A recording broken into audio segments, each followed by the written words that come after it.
পরকালীন আমাদের একটি জীবন রয়েছে, যেই জীবনটাতে আমরা সকলেই সুখে থাকতে চাই।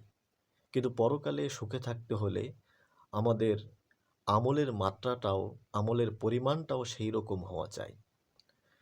পরকালের যে অফুরন্ত সুখ এবং শান্তি রয়েছে, যার কোনো শেষ নেই, সেই অফুরন্ত সুখ, অফুরন্ত শান্তি, অফুরন্ত মর্যাদা, সম্মান যদি আমাদেরকে পেতে হয়, তাহলে আমাদেরকে সেই পরিমাণ আমল করে যেতে হবে। আমাদের জীবনটা ক্ষুদ্র। আমরা এই ক্ষুদ্র জীবনে সেই অসীম শান্তি পাওয়ার জন্য, অসীম সফলতা পাওয়ার জন্য কতটুকুই বা করতে পারবো।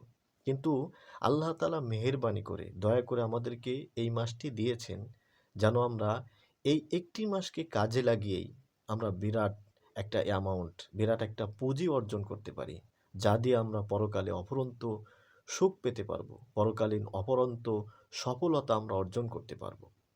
এজন্য আমাদের সামনে যেহেতু এই মহামান্বিত মাসটি চলে এসেছে, আমাদের উচিত হবে আমাদের দৈনন্দিন কাজ করার পাশাপাশি এই মাসটিকে অন্য মাসের মতো নয়, বরং এই মাসটিকে মর্যাদাশীল মনে করে, আমাদের সফলতার দিক মনে করেই আমাদের গুরুত্বের সাথে এই মাসটিকে কাজে লাগাতে হবে। আল্লাহ তাআলা আমাদেরকে আমল করার তৌফিক দান করুন।